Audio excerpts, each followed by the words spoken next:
example, if you have done statistics and probability, probably you should have built some of these models, or if you are doing research, you have built some of these models. And so, okay, thank you, Emma.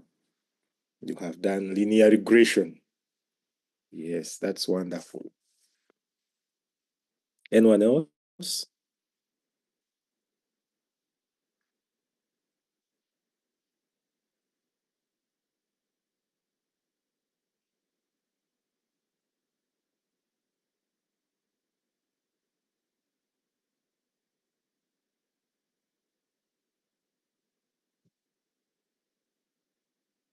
Uh, Whittington, Patrick, Stella,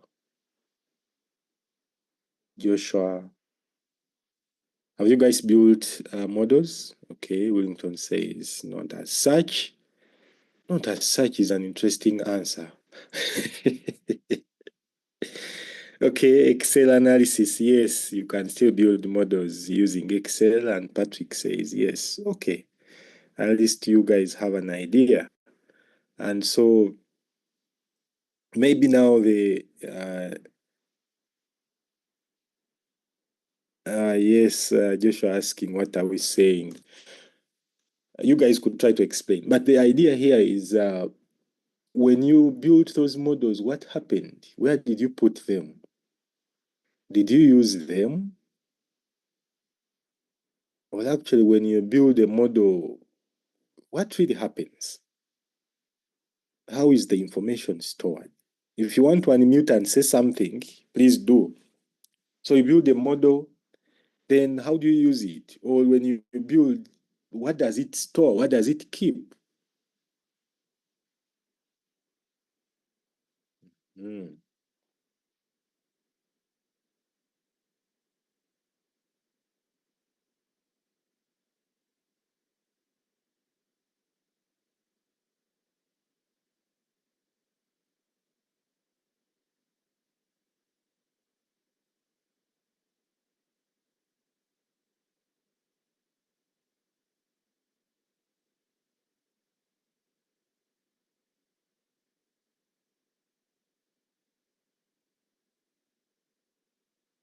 I'm waiting, um, asking what happens when you build a model. Does it keep some information? What is this model actually? And if you want to use it, what do you do?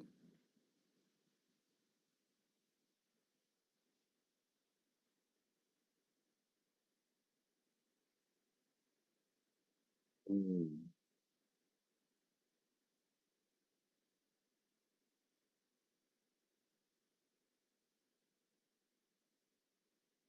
mm,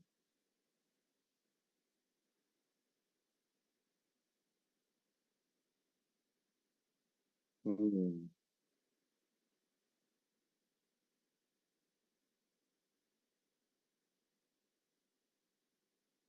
mm,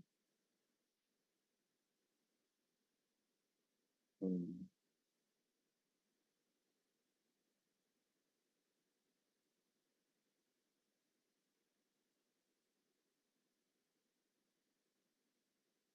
mm, mm,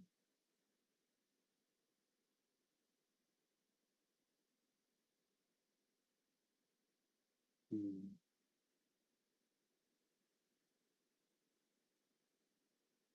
mm, mm, mm. Okay. Baseline. It has a baseline to compare with. Joshua says he has used scikit-learn. Yes, it's a big package. So if you have, I don't know to what extent you have used it. And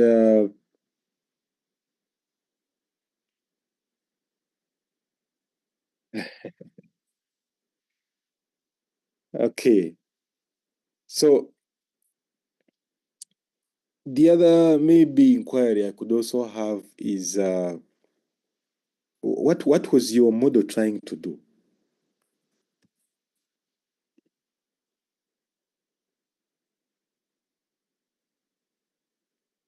Yes, you built a model. What was the target? What were you trying to predict?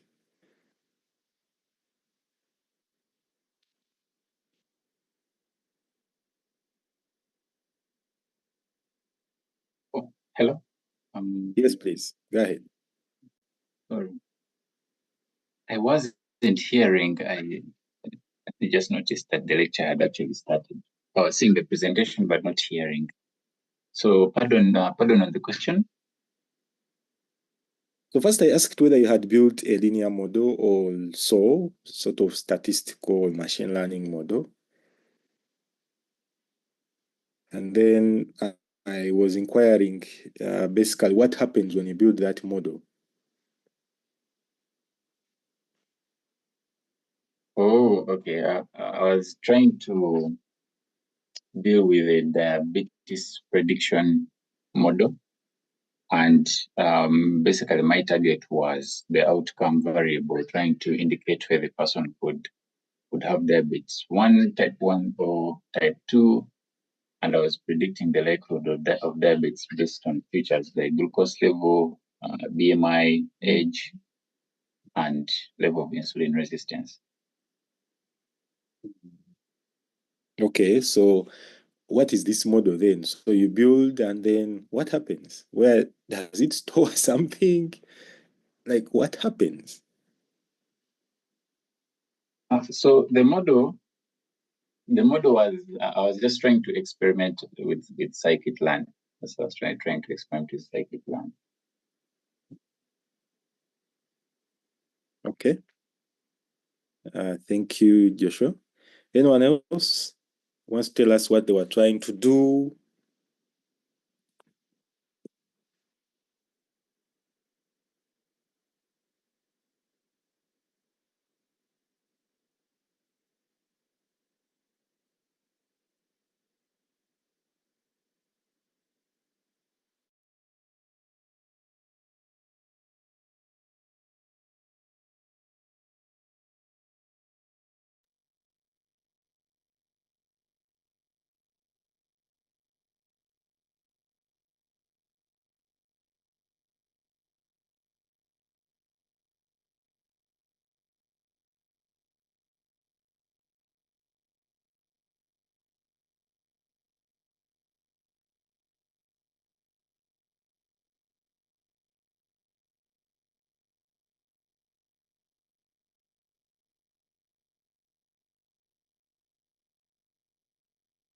Oh,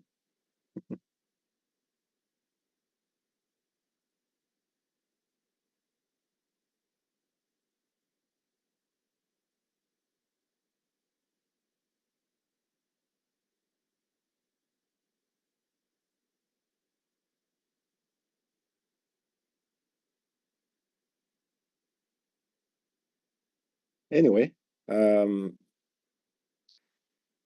primarily we build models, of course, to try and predict some sort of value. We can have quite a number of variables that help us predict a certain value, which certain value is usually referred to as a true value, a predicted value, or variable. People use so many terms according to different disciplines. So you can call it a variable, true value, it could be predicted value, expected value, and so on and so forth. And so at first, you just want to find out whether A causes B. You start from that perspective. Of course,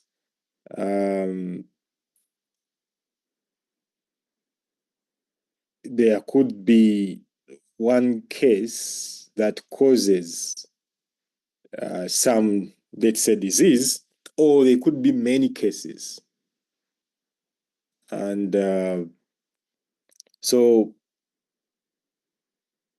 the more you add values, or the more you have many variables that can lead to one outcome or predicted value, then the more your model grows. But all in this training, as we train, it's usually very hard to just put values and the model predicts everything 100%.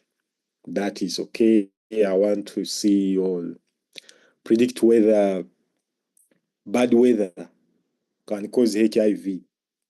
I want to predict whether bad weather can cause HIV. So you collect data and then you say, okay, bad weather, then you have to describe what bad weather is.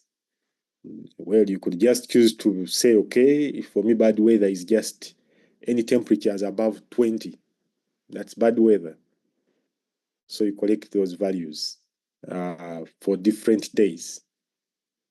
Or someone could choose to say, okay, it could be both hot and cold and all the like. So those ones, someone can look at multiple variables, hot, cold. They could also want to look at what you're putting on. They could also want to look at weight. Some people can now think beyond and have quite a number of variables to try and predict whether this can cause HIV. So what the model does is to learn from the values supplied, or these values that you give it. It looks at them and then it identifies those common factors, or call them features, that are existing in data. So now they call it identifying patterns. So it starts to identify those patterns which are learned from features. And then once it does that, it tries to predict whether actually HIV can be caused. But of course, this is also dependent on how we organize our data set. One, we can organize and say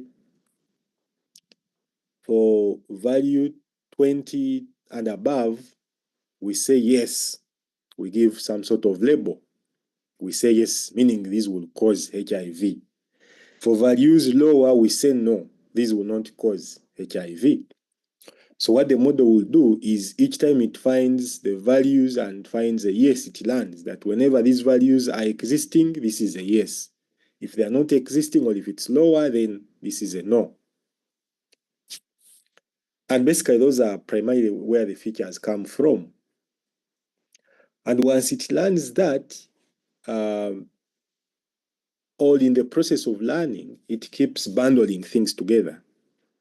And these are what we usually refer to as gradients. So it stores the views into what we now are calling a model. It's a bundle of values. Okay. But in the process of learning, again, it can't just learn at once. That you see, I have learned all the values, I have learned all the yeses and all the nos. No. The idea is learn and then predict. So, but how does that happen? So what we usually do is we divide the data and we say this data will be used for you to learn. And then after learning, we will test you and see if what you're learning is actually what? Right. So we divide the data into different sets. And then, so each time it learns, we give it a test set or data from the test, and then it tries to predict. At first, most of the predictions are going to be wrong. And each time it hits a miss, or if it misses predicting the real value that is expected, then we calculate the error. And there, once we calculate the error, there are many approaches used, and I think you guys might know some of these error calculation methods. like mean standard error, root squared error, and so many others. And then after calculating the error, we go back into the model, what we call back propagation. It goes back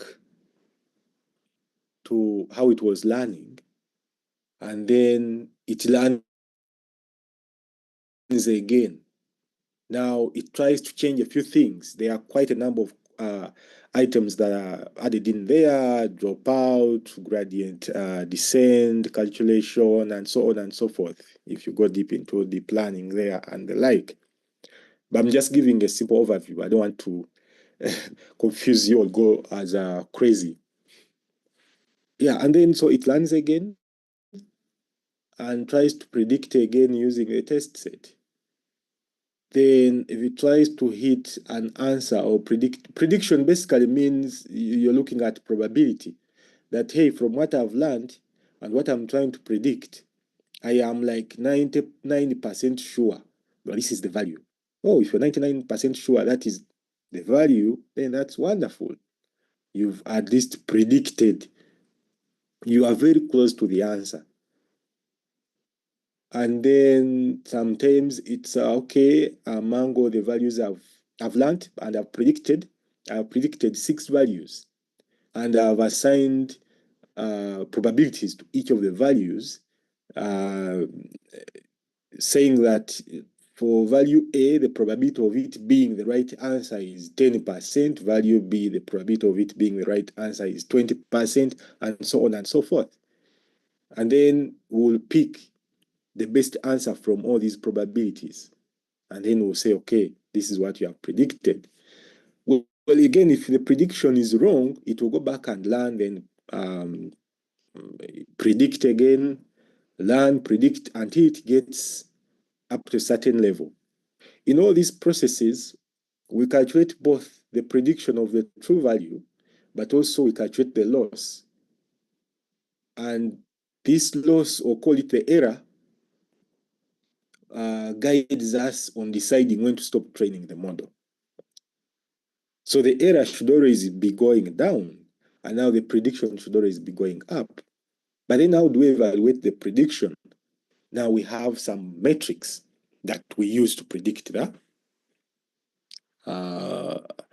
We use to predict or calculate that prediction. And you will see things like precision, especially in machine learning. Now we are not too much into the statistical models, but yes, accuracy is there. Or if you're just doing binary prediction, you see things like ROC curve or AUC curve, area under the curve. You'll see such things. But then when it comes to most of machine learning or deep learning approaches, then you will see things like accuracy, precision, F1 score, and the like. And then you will see things like, okay, I'm printing a confusion matrix, basically showing that, hey, after training the model, it was able to predict this right, it predicted this wrong. And then you're able to see that performance. But now these are pretty straightforward or basic sort of things. Currently, we are running away from just building models and having accuracy and precision. Okay, the model predicts 90% of the data given. And so we are moving away from that because we have learned that, let's say, if you build a model, machine learning model, and let's say it's using images, and it's learning from the images. There are different models that we use to learn images. And we have learned that sometimes it focuses on information that is not necessary. I think you've seen some of these memes or memes online, whereby a model, let's say, was trained to identify cows. And then you supply an image of a horse, and it says the model is 99% accurate that this is a cow, and yet it's a horse. Why does that happen? It's basically because of the features. I remember building a model one day and putting it on a mobile phone, and that was to do with predicting skin diseases.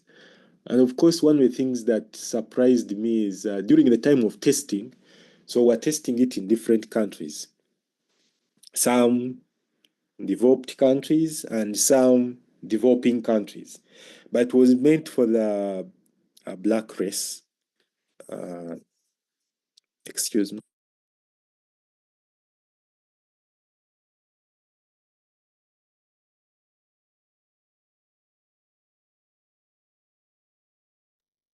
Yeah, so we're building a model for the black race because we realized that most of the models in the market, you could use, they were built for the basically white skin, so you could easily detect the skin diseases by supplying an image.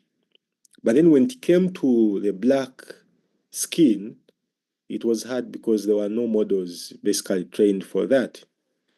So we trained this model to see or check for skin diseases using black images. And so, of course, the assumption is that people will use the application the right way. So we supplied the mobile application to different people through Play Store, and then someone would take a photo, and we had this WhatsApp group where, I mean, after downloading the app and you feel like you want to be part of the team, you join the WhatsApp group, and we had a big team. And people were making inquiries there and telling us what they have experienced. And then, to our surprise, someone posted a selfie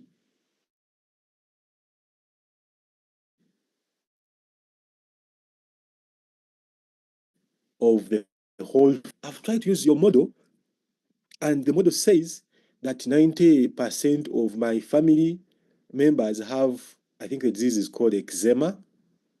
I don't know if it's that's the right pronunciation. But anyway, someone said they had eczema.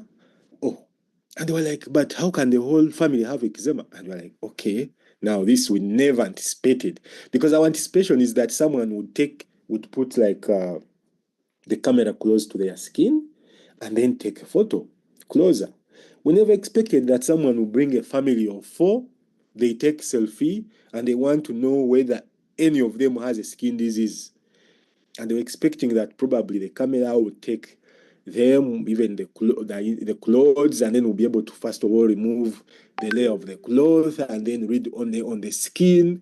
I mean, people have all those expectations. And then someone else just takes a photo of the, their friend in a distance. Okay, so you find like they're in a house, and then this one asks a friend to stand in front of the camera and takes a full photo. And then they are saying, hey, I took the photo, but the model is telling me 25%. So it's saying that this person doesn't have any of the diseases, and yet I see they have pimples. And you're like, okay, now we never trained the model on full figure of a human being. We didn't train the model to assess such. So these are just some scenarios that you experience when you try to input machine learning model, especially in healthcare. It's very complex, very, very complex. So, of course, one of the things we had to do now was to go back and add some classes and describe or identify some features, moved into deeper into computer vision to exclude some features that once a photo is in such and such a way, then ignore it. We are only looking for features in such and such a fashion. And the skin should be of this dimension, the photo should be having this features. Once these features are not there, then ignore that. Oh, we are to let them that this cannot be analyzed because it's not a photo of the skin. As if that was not enough, because a skin, if you look at a table, especially these office tables, or even not just the office tables, the table you have at home, your dining table. If you look at the texture, well, it does look like your skin. It does look like your skin. So now the question here was, if you take a photo of the table, how will the model identify that this is a texture of the table and not a texture of skin, of the skin? Of course, yes, computer vision had to come into play again to try and identify how these features are different. Okay. And so all these have to be put into consideration when you are trying to build some of these models. I wanted to, first of all, give a simple demonstration before going ahead with that presentation. Yeah, the app, no, I actually have the app on my laptop. We did the tests, but we realized that our data set was not big enough to provide a variety of, to cater for a variety of the various skin tones and colors and diseases, because we realize there are so many skin related diseases, thousands. So we had only concentrated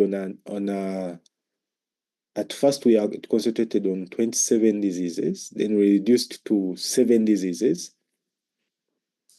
The reason why we had to reduce to 7 diseases, aside from the fact that we didn't have a proper or a large data set, because our idea was to put the model on the phone, and this is some of the challenges you might also face. When you build a model, at first, just building it on a computer, when you build it, the model is really big. But then to put it on a phone, we reduce its size. There are techniques we use to reduce the size. This is called quantization. And when you reduce a model's size, sometimes the performance also reduces. And you're forced to reduce it because even Android, if you're using Android or any other mobile operating system, they limit the size of the machine learning model you can embed in your application. So I think it's like up to 500 MB, if I'm not mistaken. But then when you're building a model, the model can even be 4 GB, 7 GB. I mean, it can be big depending on the size of your data. And for images, that is even tougher or heavier. So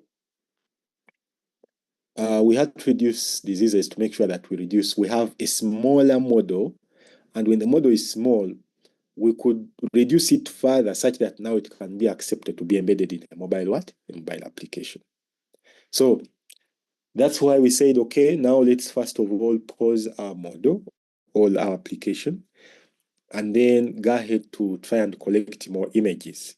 And that is a process that I think we are just still trying to write up a few things because that is a big undertaking. I'm sure Dr. Joshua knows what I'm talking about because you want, as patients come to the skin clinic, you take their photos. And that is not something that is so easy, because once you take these photos, of course, there are all these other ethical considerations. But even without that, the images are usually big in size. So you have to find ways of storing these images. And that means you need terabytes of storage. And so it's a big undertaking. But, well, it is still a project that if someone is interested can pick it up, and they can be guided, because I have all the resources. I built the model and I built the mobile app. So I have all the resources. They are seated, waiting to be woken up. Stella, yes, the app, it can be explored further. Like I said, I have all those resources. Um, it only depends on how someone wishes to wake up such a project and push it further. Yeah. So let's just show you something. Someone might say, oh, doctor is just teaching us machine learning. It's so funny nowadays that if you don't know machine learning, then the tech space is not for you anymore. Nowadays, there's something called vibe coding. You guys could look it up. Um,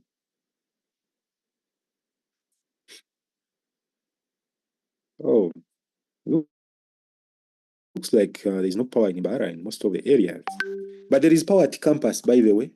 So if you want to join campus, feel free. I'm also at campus.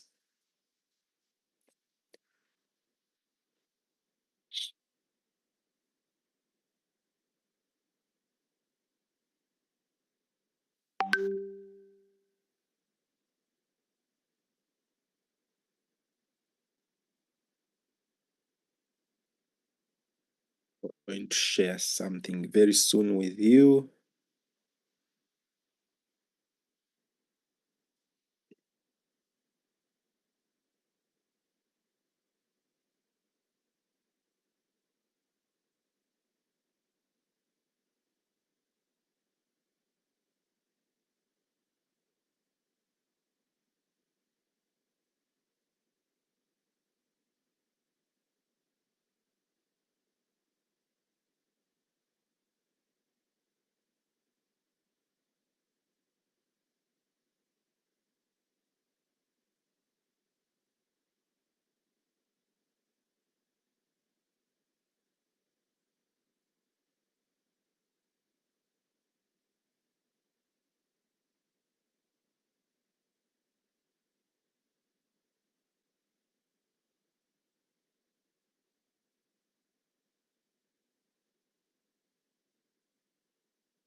I think I'll show you this later. Let's first go through this session. But what I will show you later is how to build a machine learning model even though you don't know any programming. Yeah, it's very possible. So I'll show you that later. Excuse me.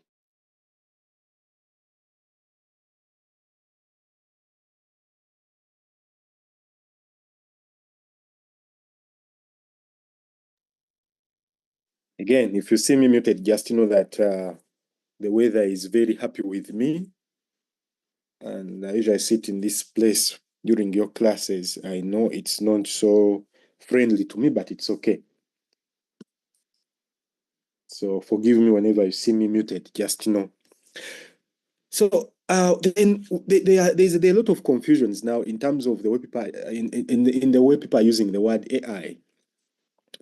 AI basically stands for artificial intelligence, and now there's a confusion where some people think it's robots, some people think it's large language models. So everyone is using the term according to their benefit. And so now it has become so hard to distinguish between what actually AI means, what machine learning is, and the like. But generally, artificial intelligence is all about utilizing all preparing, having computers behave like humans or try to mimic human behavior.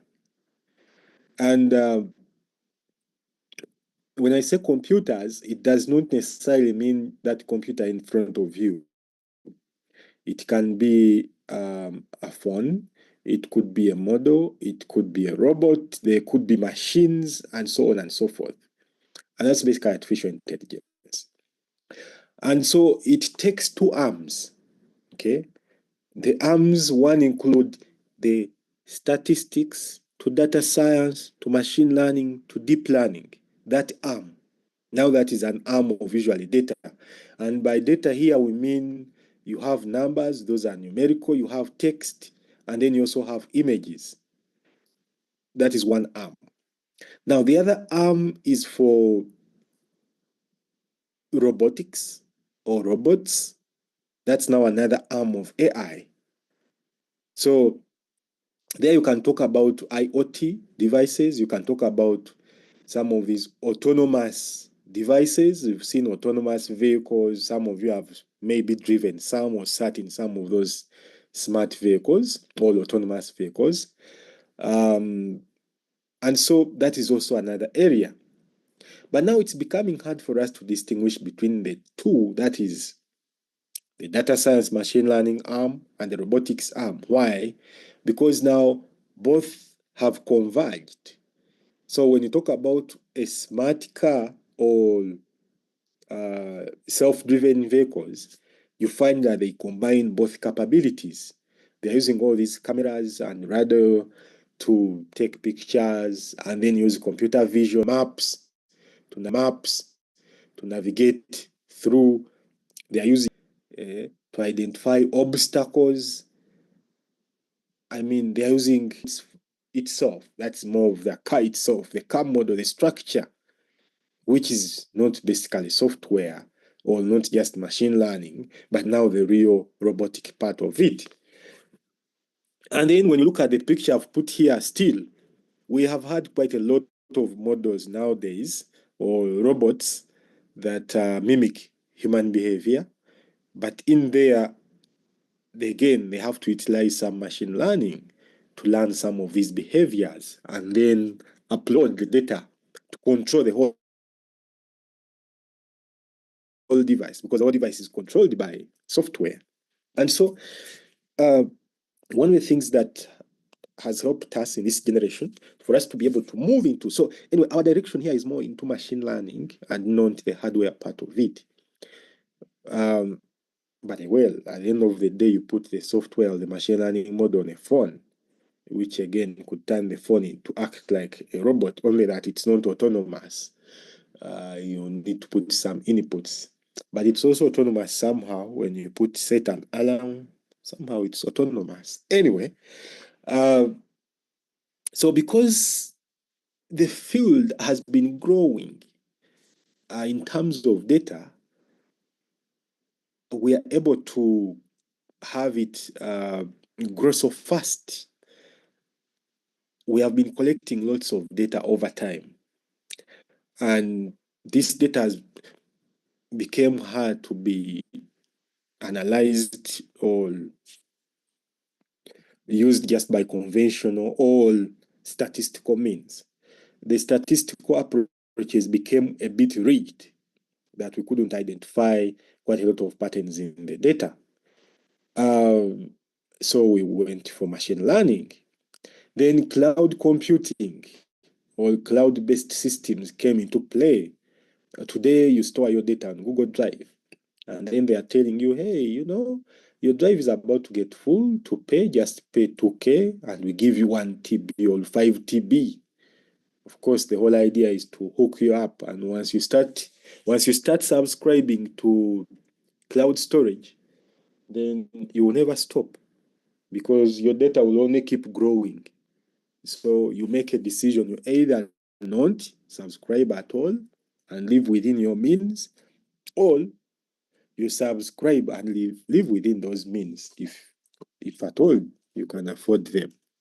So because of that cloud computing, just like again you would see most of the models we are training nowadays, we are training on computers that are not physical here.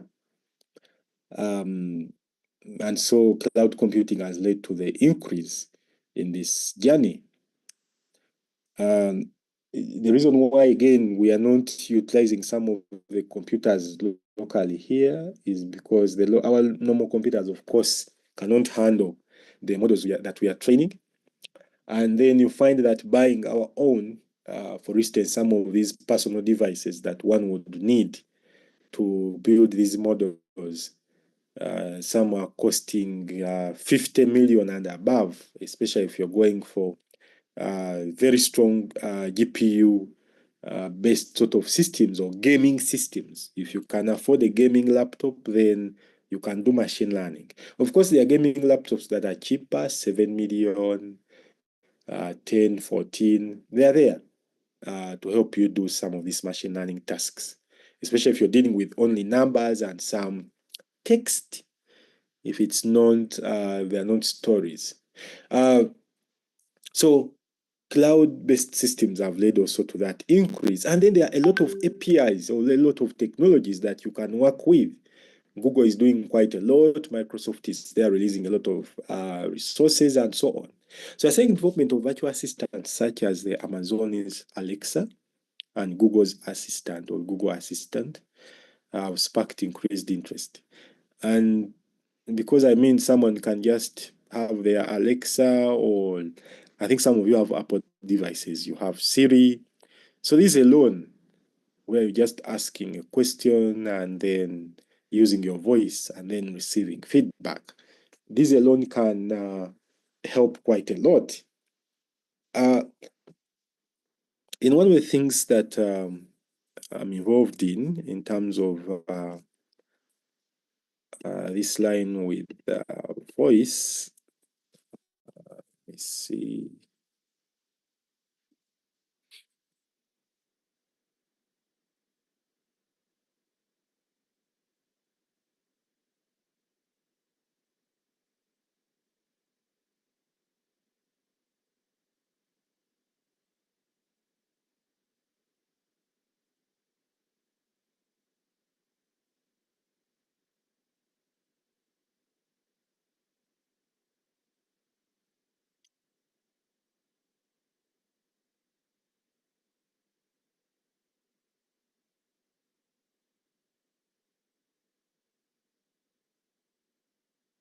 So talking about voice assistants,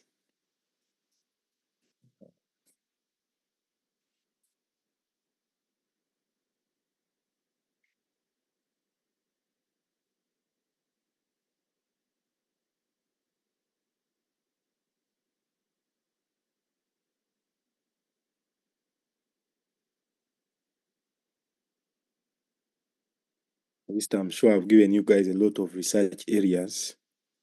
The rest will be up to you.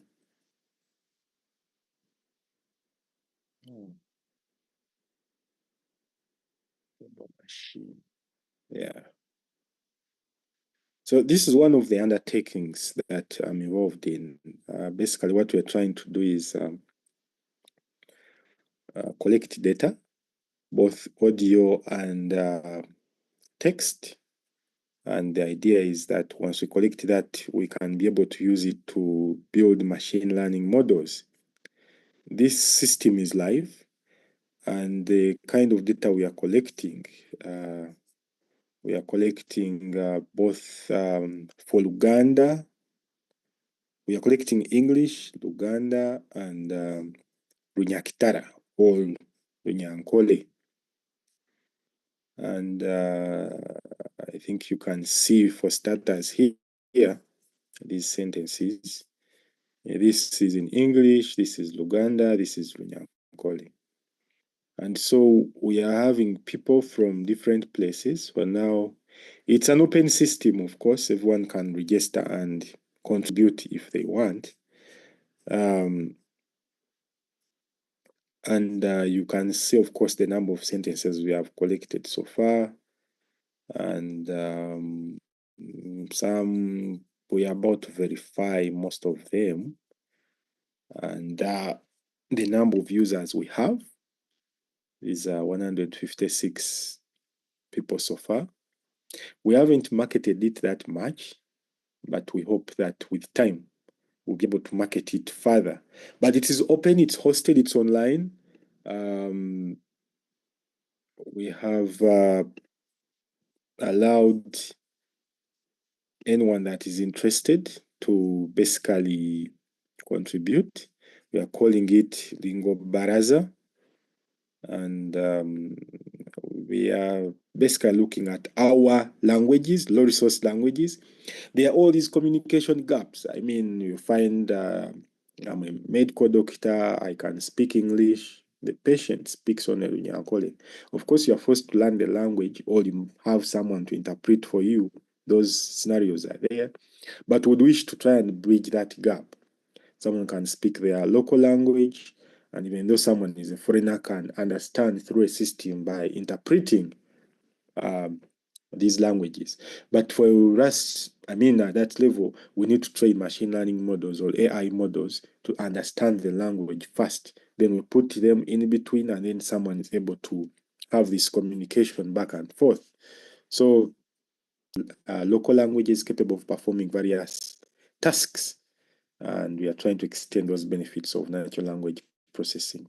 So we hope, and I know, I'm sure you guys know some of these people, so still you can reach out to them in case you're interested in the same line of research.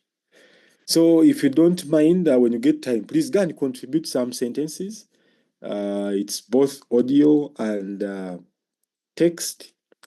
I'll post the link in the chat. So that's the link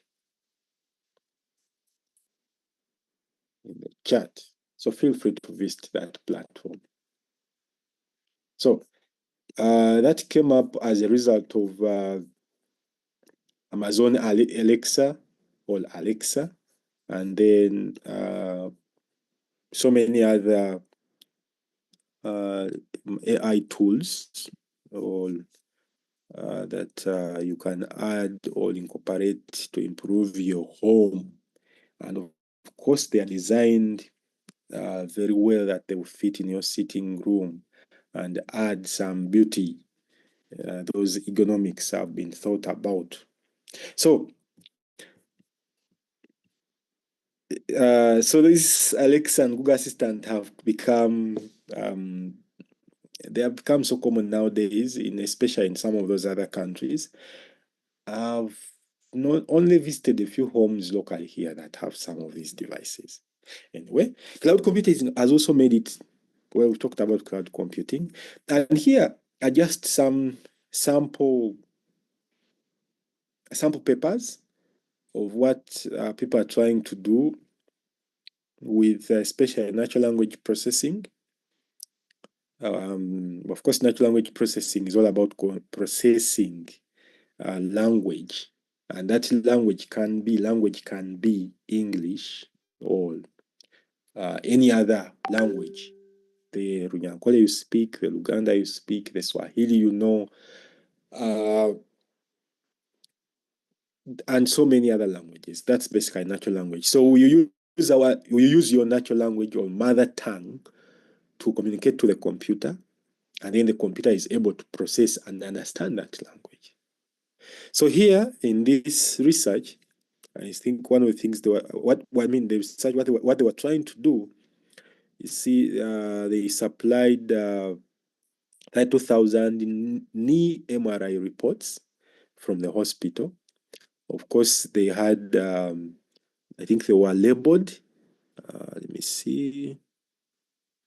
So yes, they supplied them. They were labeled. Okay, and yes, the idea here is filter non-knee MRIs and label by blah blah condition. Split data into training and test. They extracted features, used dimension, using what Uvec embedding model. Basically, what happens is for machine learning model to learn the content or the data must be converted from text to vectors. Vectors are basically numbers, or if you remember vectors, matrices, That's basically maybe linear algebra. So these vectors are easy for the computer to understand. So we train models basing on vectors. So basically that's what they did, got the reports. The reports were labeled, and then they converted them to vectors, and then they trained different machine learning models. And even there are others, like a convolutional neural network. So usually when we're training, what we usually look at is, one, you're looking at some of the just machine learning models, and then you also try to look at deep learning models. So when you see a neural network, then basically we are looking at deep learning. Deep learning basically means we have, or we are learning deeper, we are learning more. We are adding more neurons, if I'm to say. To explain it simply, when you look at machine learning, let's say you have, if there is a wall in between, okay, let's say one person is standing, or two people are standing at either sides of the wall. If you shout, maybe the other person might hear you easily. Well, and if the idea here is to make sure that when someone from either side of the wall shouts, they shouldn't hear each other. If you have one wall, then there could be some leaks. But if you add multiple walls, let's say 4 walls, okay, you reduce on that. So, but people are smart. They might choose to get speakers, or speakers and microphones. And you find that still, even though you have 5 walls, some voices or audio can pass through. So you add more walls to make sure that this voice never passes through, even though they are using speakers. So the more you add walls is the more the security. You can refer to that as deep learning. But then, of course, the challenge here is the resources. So whenever you add more walls, then definitely you need more resources. And you need a way to connect these walls. You need to think about how to maintain them.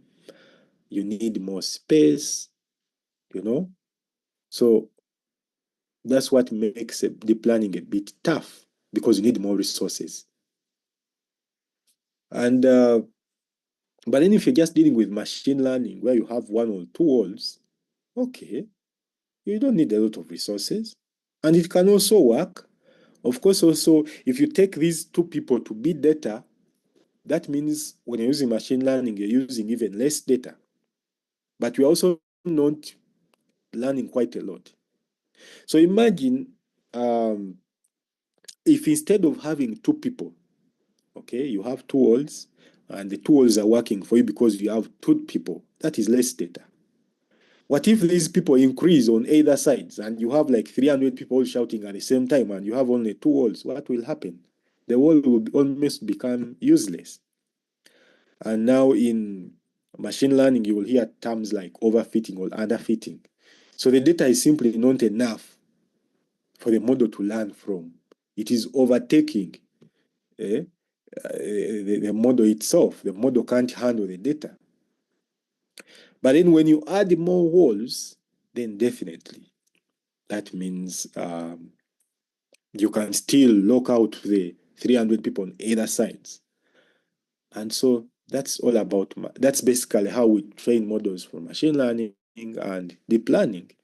So there's that complexity. And so that's why you see here, there are a lot of classifiers. They all work in different ways. And sometimes people use them to see what actually happens. Classification is basically, okay, I have given you data. Half of this data is A, and half of this data interprets to A, and half of the data interprets to B. Data is not always balancing anyway. It could be 70% of this data interprets to A and 30% of the data interprets to B. So you train the model to classify A and B. That's why we are calling them classifiers.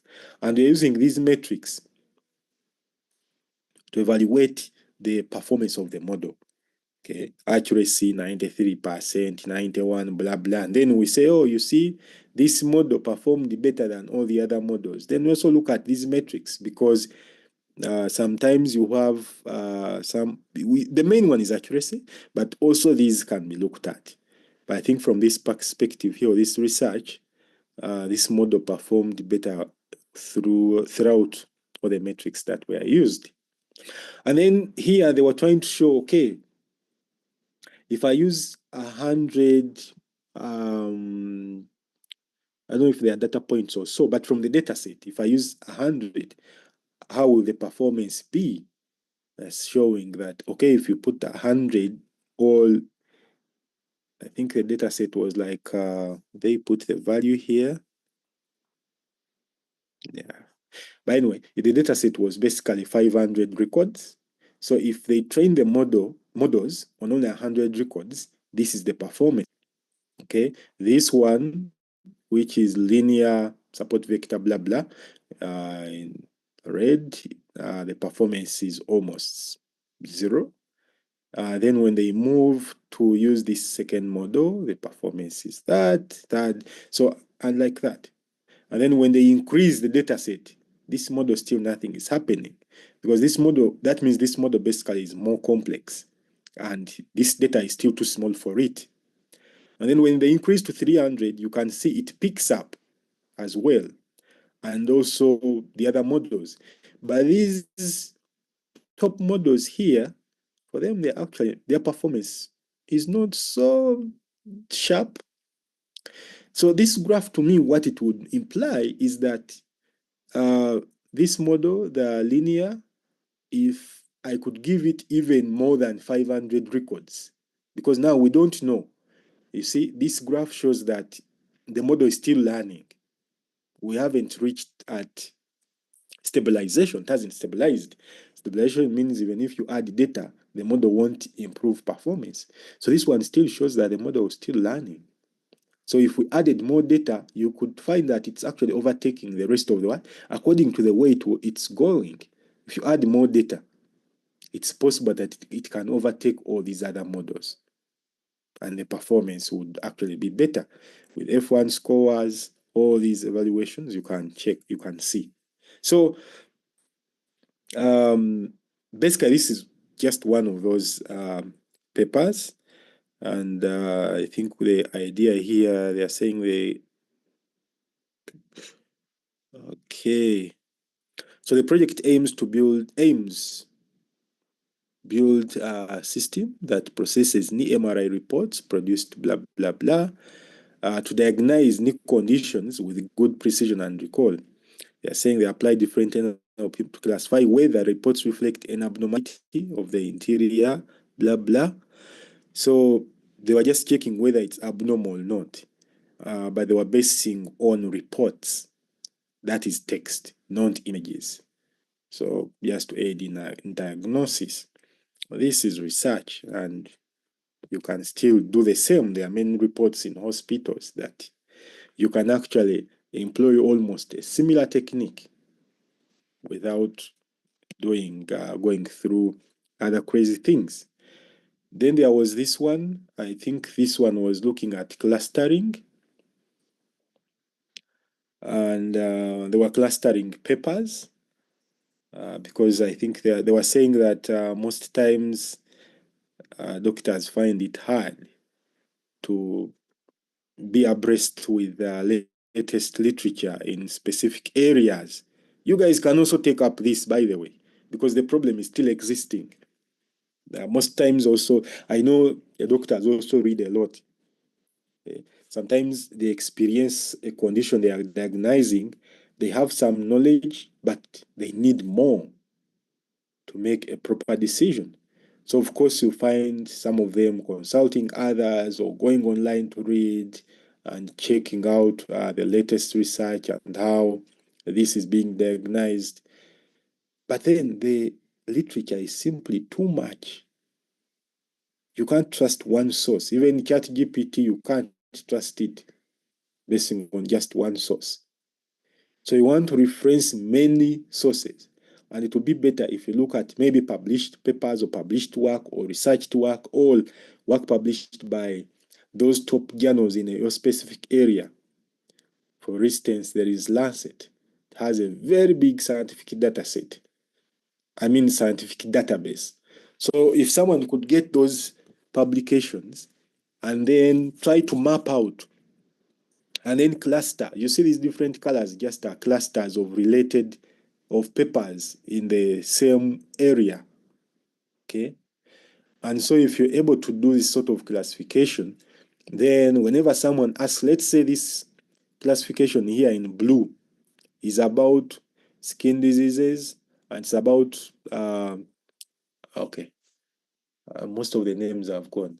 I know pimples has a name, but I'll use pimples. And this cluster is clustering papers related to pimples. Then whenever someone asks a question, we'll only pick answers from this cluster. And so all the other clusters. Of course, this research could go further because this person was not able to handle all the rest of the data scattered around. And also the classes are not yet so clear. For instance, when you look at this color here, deep blue here, is the same as this deep blue here and the same as this.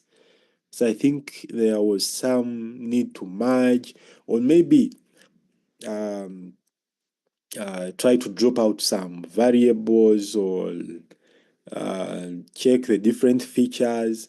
But mainly the reason is because the model they used by then, okay, this model called skipgram was a small basic model.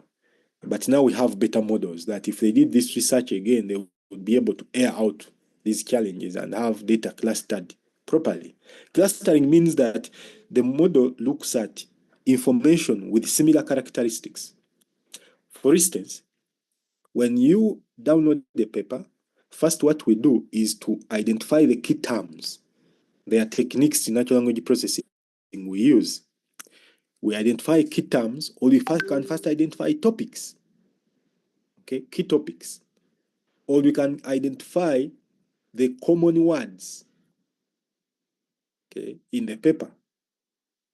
And then we categorize them and say, okay, in this paper, the common words are, it could be one word or multiple words. One word, I mean, we can see in the paper, okay, how many words, how many times is the word machine learning mentioned? And so our model can count by reading through the whole paper and says, okay, machine learning is mentioned 5 times. Then we say, okay, what about this disease? Because the paper is about, let's say it's about HIV. And then we also check how many times is the word HIV mentioned. Okay, this number. Then after looking at one word, which we call 1 gram, then we look at a combination, okay, binary, 2 words, a combination. How many times is HIV and the positive mentioned? Then we count. How many times is HIV and negative mentioned? Then we count. Then from there, if we do this for multiple papers, we can be able to come up with some statistical number. And say, okay, in the 1,000 papers we looked at that were in line with HIV and medication, or HIV and cure, or HIV and positive, or HIV, we can have all these combinations. Then 90% of them say, mentioned the word cure. Then we ask ourselves, okay, if they all mentioned HIV and cure, and it's the most frequent, what does that actually mean? Does it mean that more people are getting cured? Then we ask ourselves, okay, which other word is mentioned before or after? Now our grams can increase from 3 words, from 2 words to maybe 3 or even 4. Now to assess and find out what actually the word HIV and negative or HIV and cure mean. Is it that it was saying people or with people who are HIV negative are getting more positive? It could be like that, or are getting cured. So anyway, we can always learn from text, from one single word. We can keep expanding to multiple words.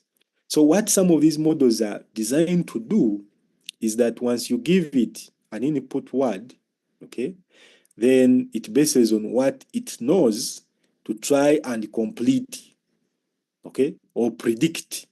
That's why you see from WT, this is T plus 1 or T minus 1 minus 2, okay?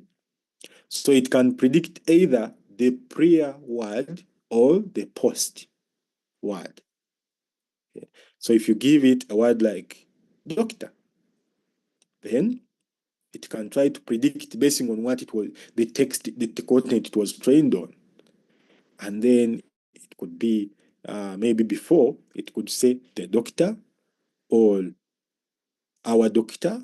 And then in front, it could say doctor in a hospital, or doctor treating, or doctor studying. So that's how it tries to complete. So that's what they used to try and predict or cluster the content. And of course, you can also look at what we call distance. Guys, I'm giving you research for your final project. Are you still there? Yes, we are following. We are following. Yes. Hey, great, great, great. So, the other thing I was saying is we can do distance calculation. There are so many mathematical approaches that can be used to calculate distance between words. If you remember I think this was like in primary or early secondary mathematics, where we would draw lines. Those were basically vectors. You draw from point A to point B. Then now they ask you what is the distance from point A to point B. Of course, you have XY as point A and XY as point B. Then you draw a straight line. Then they ask you what is the distance between the two. Eh? And then you would be able to calculate the distance by subtracting, I think, the Y's and the X's, and then you get some value. And then you say, okay, these points are far apart by this value. So that kind of analogy, it can still be used in calculating the distance between words. You see, a word is just a word, it's text. But then when you convert to vectors, they become numbers. And when you have numbers, you can plot them. Of course, you can go through all those things of dimensionality reduction and so on and so forth. You can think about 2D, 3D, X, Y, Z. Okay, that's 3D, X, Y, and Z. You have just a third point. Or you can just consider the 2D array, that's X and Y, or even a 1D. So you can plot your vectors in all dimensions. The more the dimension, the more the data, the more the dimension, the more the complexity. So all those can happen. But the point here is, so if I can plot these words, and someone might be wondering, okay, I have a sentence, but how do you even, if you extract words, they won't have a meaning primarily. But actually what happens in models is, first of all, we remove what we call stop words. So if you have a sentence like, I am going to the patient is here, it's more likely that when you have a data set, words like the, is, in, at, those sort of words, we call them stop words. So before we do an analysis, we first remove them. We first remove them. And when we remove them, we just put some sort of placeholder or a number to represent that there was a word, but we don't analyze with them. That's the usual starting point. So that means you find that the word, the sentence like the patient is here, when we remove the and is, you remain with 3 words. Patient, okay, or actually 2, because you removed the there and is, so you remain with 2. Patient and here. So when we are plotting, we will plot the word patient and here in vectors. Then also if you have the doctor is here, we'll also have doctor and here. Then because they are plotted, now we can ask how far is word patient from doctor, basing on the vectors. Then we can say, those words are either far or close, but they are more likely going to be close, especially because the last context is also close. That is, the is here or the here. So they are more likely going to be close to each other. And so, again, if you go deeper to look through, now you can get to calculate that similarity basing on that distance. Okay, so if words are, in terms of the way they are plotted in the vector space, if words are closer, then they are more likely to be similar than if they are not close. So basically, that's how similarity will help. And so this is what also they were trying to do. They were clustering according to similarities and also according to the vectorization. If you see, you will just see words here in quotes and commas because they removed the stop words. We talked about stop words, and then they were able to remain with the core words. And then they were able to check for each sentence which words, yes, for each sentence, they were able to say that even though our data set has very long and very short and a mixture of sentences, we are only going to consider maybe the first 6 grams. Okay, I think here they were using, let me see, like 1, 2, 3, 4, 5. They were using 5 grams. 5 grams is, like I said, it means that if you have a sentence, you remove the stop words, but you only taking either the first 5 words from the whole sentence. A sentence can have 20 words, but for you, are only interested in the first 5, according to your resources. That one is possible. Or you can look at the frequency, okay? The frequency, and you say, okay, I'm taking the first words that are more frequent in every sentence in relation to the whole set. So if it's a paper and you said for each sentence you're looking at the first 5 words, but these are the most frequent words, then the system will go through the whole data set and look at each sentence, count, and compare with all the other sentences that are existing in the document. And then after it will keep picking. If a sentence has among the top, or if the top 5 words exist in a sentence, then the model will pick them. If they don't, then it will only pick those that are more frequent in relation to the whole document. So you'll find that in some sentences you'll have 5 words, in others you have 4, in others you have 3, and I think if you check, let's see, 1, 2, 3, 4, 5, 1, 2, 3, 4, 5. I think this one used the standard 5 for all. 1, 2, 3. So I see all these here are 5 actually. 1, 2, 3, 4, 5. Yeah. So all of them are 5. So for him, I think he just looked at the first 5 words in every sentence. They didn't look at the frequency. what to bake. Yeah, I think they didn't look at the frequency. But anyway, these are the models they used. And please remember that in machine learning, we have both supervised and unsupervised learning. Supervised learning, you have labels. Okay. If you find this word, it means A. If you find this word, it means B. So we tell the model. But then in unsupervised learning, we just give it content and it sorts itself out, if I'm to use that.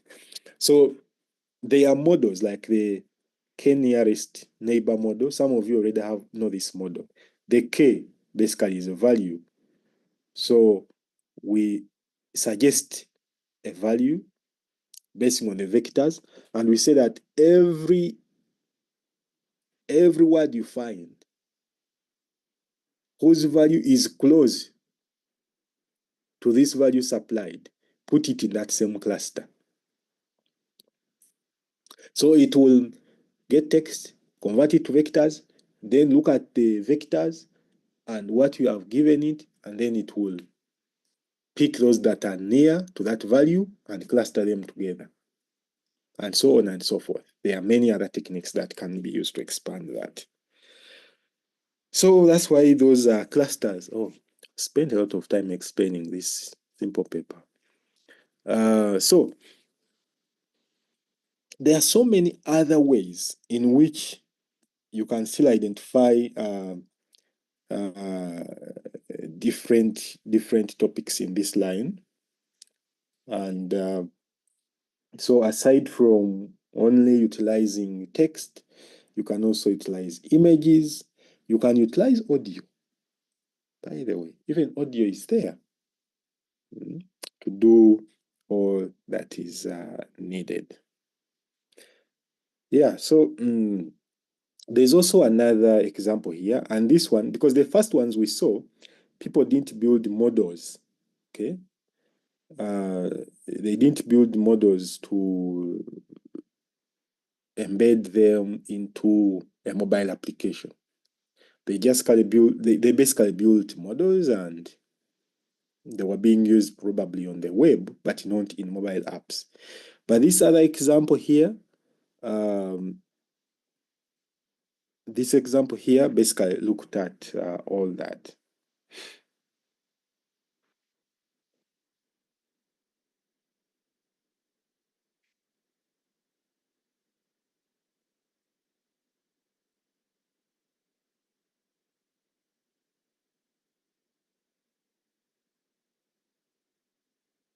So we are saying the goal of this app was to explore the utility of some of the existing APIs and to develop new and valuable usage scenarios for these AI-based utilities. Specifically, the project focused on development of a cross-platform text-to-speech system that leveraged cutting-edge optical character recognition and human-like speech synthesis endpoints to extract text from captured images and read that text aloud to users. Again, these are concepts that can be explored. There are a lot of tools nowadays that offer text-to-speech services. Just type in your text and then it will read for you, from Google Translate to even the models you guys are using, the large language models, ChatGPT and the like. When you query it, it will give you an output, and from the output you can be able, if you want, from the output, you can just tap such that it reads for you. So what these guys were trying to do, they are looking at the blind. Most times, I mean, they can't read. So if they can find a way of, if there is a way of taking a photo or actually the blind can read. I'm sorry. The blind can read.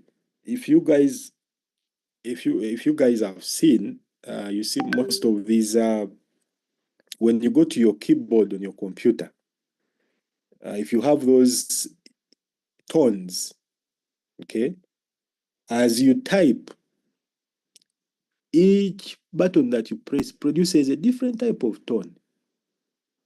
So you'll be surprised that you find, so the blind basically learn those tones. So you find someone's blind, but they're busy on WhatsApp chatting. I mean, at first I was like, huh? Man, how do you do it? Of course, I was ignorant by then, but I learned. Yeah, so there are tones. Even on the keyboards, of course, you can type. Okay. On the keyboards, you can type, and of course, as you type, there are also different tones. And they're actually on your QWERTY keyboards. The letter, I think the letter J and F have some marks. So to anyone that is basically blind, once they reach on this keyboard, they first reach for those marks. Once they get J and F, they feel those marks, then they know the rest of the keyboard, where all the letters are located, because these keyboards are standard. So that's why they also surviving. Yeah, someone is saying they use JAWS software basically for the chat and the like. Okay, I didn't know about that one. But anyway, these guys were also trying to use JAWS software for sound. Thank you, Stella. Okay. So these guys basically were extracting text from images and then reading it out loud. So there are many, this is an area of computer vision. If you want to take it on, feel free. There are already APIs. You can just incorporate in your application. So if you want to, by the way, using AI does not mean that you should always build a model first. No. Please check out the internet as you think about your research. You might not need to build any model. You might just need to know how to incorporate, let's say, the Amazon platform into your app, or Google platforms into your app, or IBM, because all these offer already built models that you can just incorporate in your application. So feel free to search online and look for something that can work for you. Here, this person provides a pipeline here. First, a user imports a set of images in the main view. So you import images. Of course, this is a mobile app, so the interfaces you can see.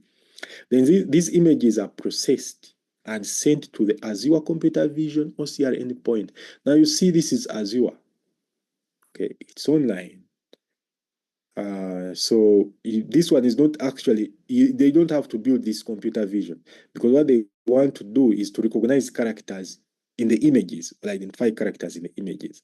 And good enough nowadays, if you have some fair good phone, when you take an image today, when you take an image and that image has text, you can select that text without using any external tool.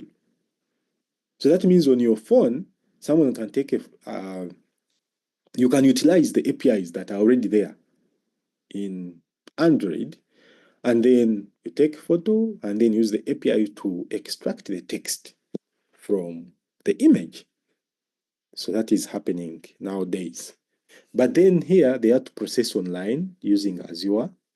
Azure is for Microsoft. And then the strings which have been read, the text extracted from images, along with the flag signaling which TTS system to use and whether to check up the string via spell check. Yes, so you have extracted the string, but then you have to know whether the text is right. So they do a spell check and probably try to correct the error. The single strings are combined and resplit on sentence delimiters. Yeah, delimiters can be like full stops, comma, and the like. I think that's when they combine based on each time they find a full stop, they know this sentence stops here and another sentence starts. Then they do spell check. Of course, Azure also has a spell check, and then each processed text is then fed into the text-to-speech engine. Sound bites are generated for each line and saved in a temp folder, and each sound bite is linked to a user interaction event, and so on and so forth. So you can explore this as well. Today we have a lot. Today it's very easy to write code to read text from images, or write some basic code to read text from PDFs, or Word. Today it's very easy. There are simple APIs. You can even write like 1, 2, 3, 5 lines of code to extract that sort of content. So it's not as complex as it used to be. And then we try to move into Android app and machine learning. So there are quite a number of approaches that you can use to incorporate a machine learning model into your Android application. One, you can use an already built model using the TensorFlow Lite and just import it directly. So basically here, you build a model and then import it. We are saying TensorFlow because that is the one that is supported by Google. And since Google owns Android Studio, then owns like, it doesn't own the whole Android completely, but at least it owns most of the shares in there. But anyway, the idea here is you can explore the already built models by Google, and you can embed them or build your own. So if you build your own, here is the process. One, after building your own model, you have to convert it to TensorFlow Lite, that is LITE, then export the model and import the model into Firebase. That is if now you want to, because this is also another decision to make. Do you want to embed the model with your application such that when you compile, even the model is part of the application? What that means is that when someone wants to use your application and the model, they don't have to connect online for the model to work. But of course, that makes the application heavy, and also it becomes so hard for you to update the application because someone is using it offline, and you might not know whether the application crashed because you don't have no feedback. So that depends on what you decide. Or you can embed the model in Firebase. By saying Firebase is an online database. We already know that. We talked about Firebase briefly last time. So you can host your model online. Then whoever wants to use the model, they have to connect online. The disadvantage here is that if someone doesn't have internet, then they can't be able to use your model. But the beauty is, it's easy to manage because anytime you want to change the model or update it to have better decisions, you can easily do that. And this is what ChatGPT, Google's Gemini, and what have you, this is the model they are using. Anytime they want to change their model, they just update. And when you come back to log in, there is a new model, experimental. Try it. If it doesn't work, they will remove it. Of recent, I was surprised with Google's Gemini. A few weeks ago, they released a paper about a research companion that they had built. That they were saying that now you no longer have to work alone. We have introduced this model. If you're a researcher, it can help you look for papers and related literature and even provide you a draft of a paper. I mean, I was like, okay, this is great. So they uploaded this model in Gemini. I tried to check it out. Of course, it had its flaws and what have you, but at least it would get you started. But a few days back, when I went to check, they had removed the model. No explanation, nothing published anywhere. And if someone is not observant enough, you can't even tell. Because most people, when they go to these tools, they just chat. They don't first select the model according to what they are trying to do. So when I tried to select the model a few days ago, it was off. I tried to look online to see whether they provided some sort of explanation. It wasn't anywhere. I was like, okay, we will wait. They will come back and explain. So the web provides you, or the cloud provides you kind of a better control over your model if you're passing it over to users. So it's easier to manage from that perspective.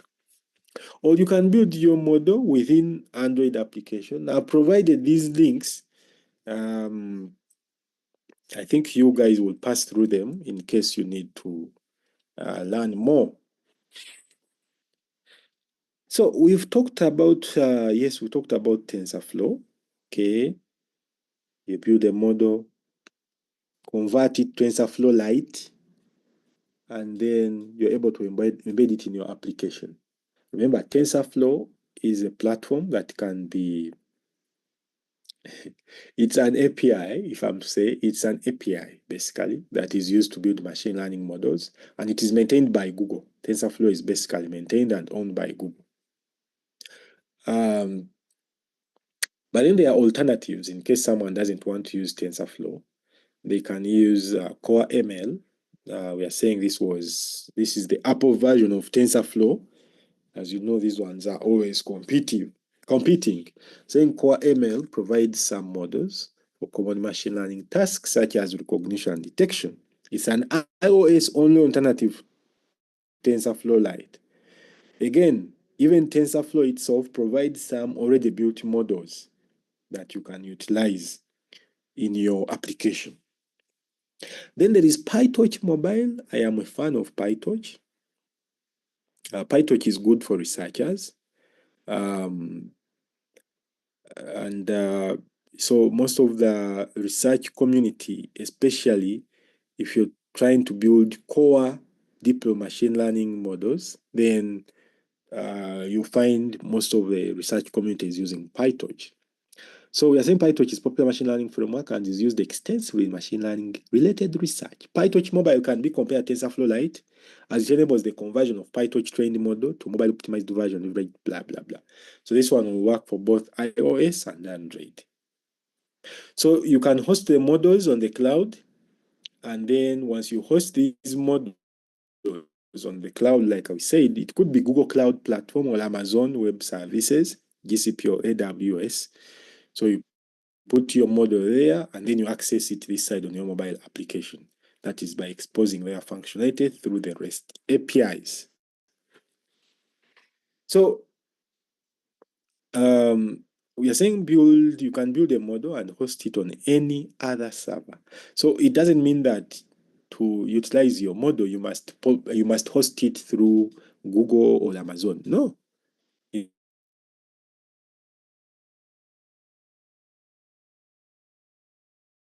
If you have your website, you can actually host for hard coding, and you could utilize Flask.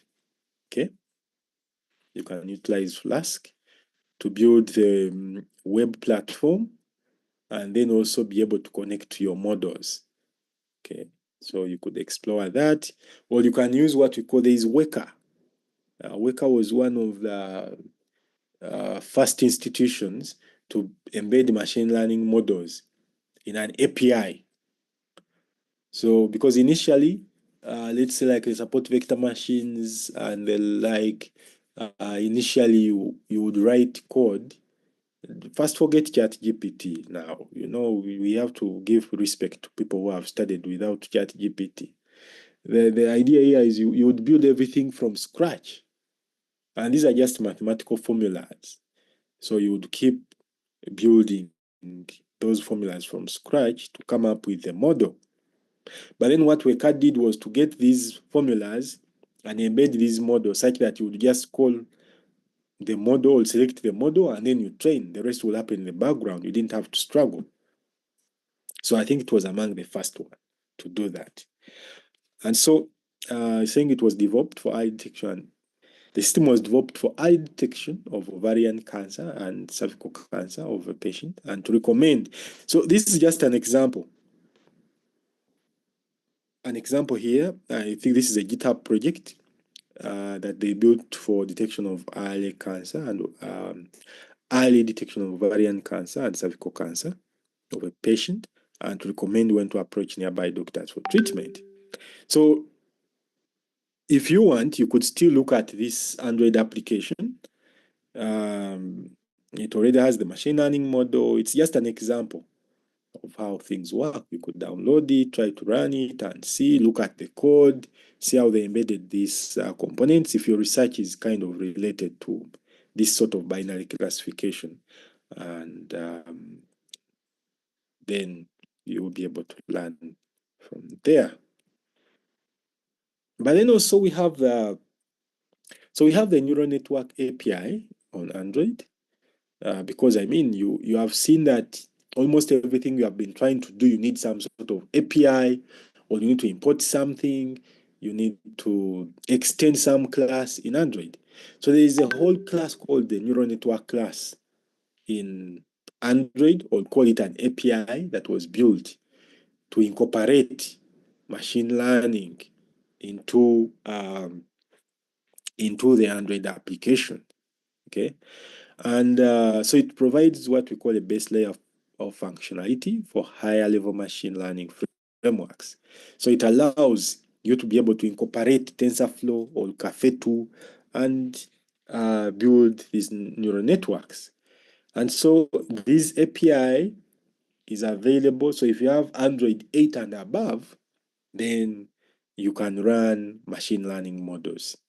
Now, what this also implies is, if you want to embed a machine learning model into your mobile app, then you must make sure that when you're creating your project, you select an API level that is above 27. That is the first thing you need to remember.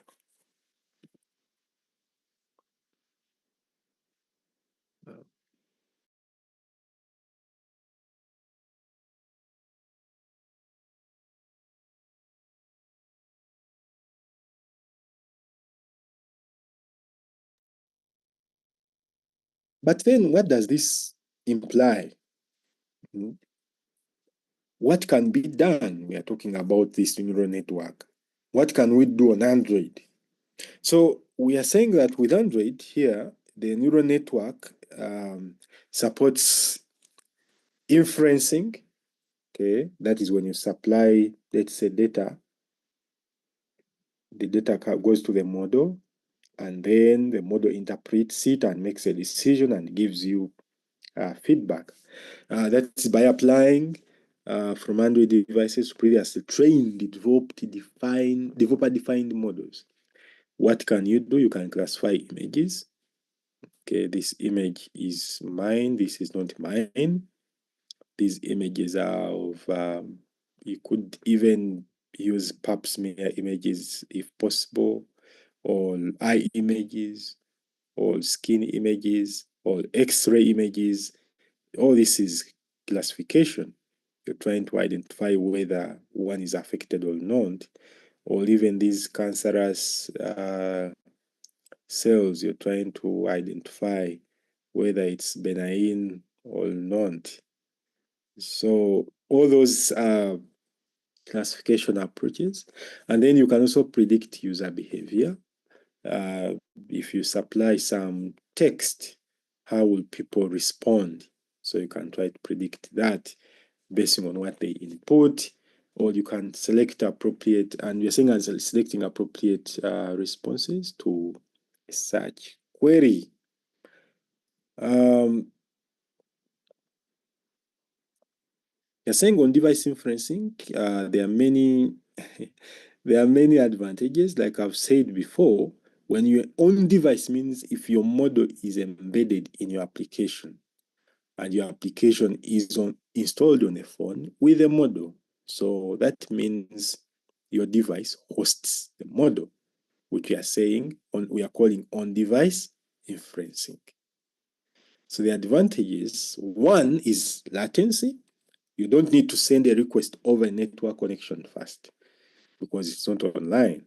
So someone doesn't have to first send a request online to use the model. The same, for example, this can be critical for video applications that process successive frames coming from a camera. Okay? There's something we're trying to work on, trying to, let's say, check, we're trying to check whether someone has taken medicine. That one basically means that someone has to record a video. So when they record a video, these are frames. We need to analyze that video to check the presence of a tablet, the presence of swallowing, all that. So that might be hard to process online because if the video is real time and the model is online, then you need fast internet. So on devices, better. Availability, the model is always available. That's the beauty. Because it's not online. So long as you have the phone and it's charged, the model is there. You can always use it. The speed, it's always fast. Privacy, so data stays on your device. You don't have to worry that people are stealing my data or using it. Cost, well, there is a lot of money you need to pay to host these models most times. So that cost will also be cut because, well, you have the model locally. Then there are also trade-offs. System utilization. You're saying evaluating neural networks involves a lot of computation, which could increase battery power usage. Remember, if you switch on Bluetooth, let's start from there. If you switch on Bluetooth, it takes some battery power. Wi-Fi, the same. Now imagine now you have a model. Once the model is processing, it is using resources. So then the application size. We are saying pay attention to the size of your model. Models may take up multiple megabytes of space. If bundling large models in your APK would unduly impact your users, you may want to consider downloading the models after app installation. Saying using smaller models or running your computations in the cloud. Those are the options. And the neural network API does not provide functionality for running models in the cloud. That's, of course, that other difference. If you want to run your model in the cloud, then you have to you have to learn and utilize other APIs rather than the default neural network API on Android. But most importantly here, again, these are the things I'll be asking you next week. Okay, you embedded the model. How do you embed it? I want to see, okay, if ours is local, why is it local? Okay, what's the size of your APK? Is it too big? What do you think people will use your app? Okay, why did you put it on the cloud? What are the advantages of hosting this model on the cloud? Because to me, it could be that according to what you have done, it's well suitable that the application or your model is stored locally. But when you say you are saying you use the cloud, so why did you use the cloud? So those are decisions, and these are options that you have to think about critically before you make a decision to use them. So then I want to give you a small history about these neural networks that we are talking about, or machine learning. I embed a neural network. We have a neural network, blah blah. I'm going to talk about that. But first, I'll give you a break. I'll give you a break of 10 minutes. Then I will reconvene after 10 minutes.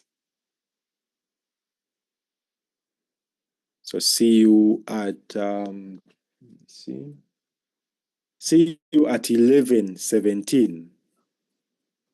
Okay, doctor. Thank you. Come.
There's a brief history about some neural networks. I'll try to keep it simple. But basically, there was what they call the perceptron one-layer neural network. Do you remember the wall concept? So you had one wall, basically. That's when it was invented. So machine learning is not new. And then the first neural network was built to solve some real-world problems. Basically, it was trying to remove or reduce echoes. In the phone lines, it was 1950s, we didn't have mobile phones. And then later, backpropagation was introduced. Initially, the learning was one way from point A to Z.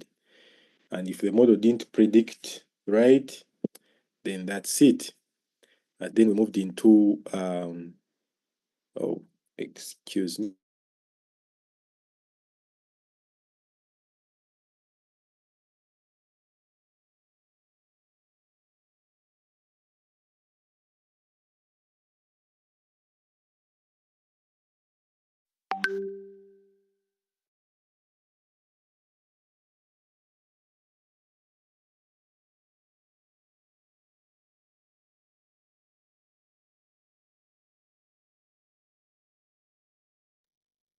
Sorry. Then later in 1988, they introduced back propagation. Like I was saying, the model initially would line in a straight